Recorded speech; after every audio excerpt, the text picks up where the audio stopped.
নমস্কার বন্ধুরা, ঘরে বসে খুব সহজে বানানো যায় এই মালাই কেক। যাদের বাড়িতে হ্যান্ড ব্লেন্ডার বা মেজারিং কাপ নেই তাদের আর কোনো চিন্তা নেই। নিয়ে এসছি মিক্সচার জার আর চায়ের কাপ দিয়েই তৈরি। তাহলে চলুন শুরু করি। প্রথমে দুটো ডিম আর চা খাবার কাপ দিয়ে 1 কাপ গুড় নিয়েছি। দুটোকে ভালো করে মিক্স করে নেব মিক্সিতে। তারপর ওই কাপেই 2 কাপ ময়দা দেব, সামান্য নুন ছড়িয়ে দেব, 1 টিস্পুন বেকিং পাউডার আর 1 টিস্পুন ভ্যানিলা এসেন্স দিয়ে দিচ্ছি, রিফাইন্ড তেল দিয়ে দিচ্ছি। ভালো করে মিক্সিতে ঘুরিয়ে নেব। যদি লাগে অল্প দুধ দিয়ে দিলাম, আপনারা চাইলে জলও দিতে পারেন। কি সুন্দর কেকের ব্যাটার রেডি।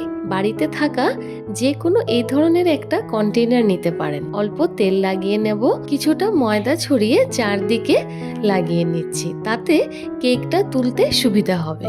তারপর কেকের ব্যাটারটা ঢেলে নেব। এই রকম করে এয়ার বাবলসগুলো বার করে নিচ্ছি। একটা প্লেট দিয়ে ঢেকে 15 মিনিট রেখে দেব। এবার দেখে নিন মালাই কিভাবে বানাচ্ছি। 1 লিটার দুধ নিয়ে নিচ্ছি, ভালো করে কম আঁচে ফুটিয়ে ফুটিয়ে ঘন করে নেব। অল্প কেসর আর গুড় দিয়ে মিক্স করে নিচ্ছি। দেখুন অনেক শুকিয়ে গেছে। মালাই একদম রেডি। ঠান্ডা হতে দেব।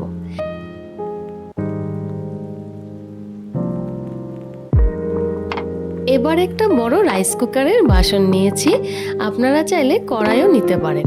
2 কাপ মতো নুন গরম করে নেব। তারপর কেক ট্রেটা আস্তে করে বসিয়ে দেব। উপর থেকে ঢাকা দিয়ে 40 মিনিট লো ফ্লেমে বেক হতে দেব। হয়ে গেলে চেক করে নামিয়ে নেব।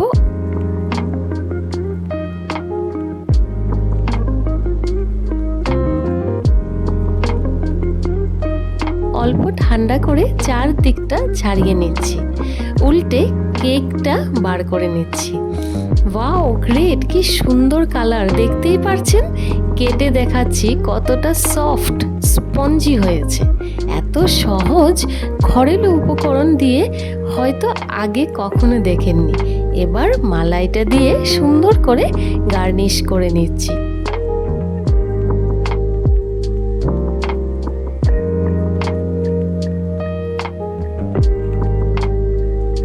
উপর থেকে কেসর দেব, আমন্ড আর পিস্তা দিয়ে সাজিয়ে দিচ্ছি।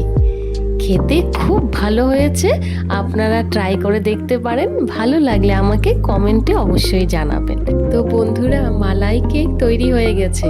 খুবই সহজ ছিল, তাই না? তো আর দেরি কিসের? বানিয়ে খান এবং বন্ধুদের বানিয়ে খাওয়ান।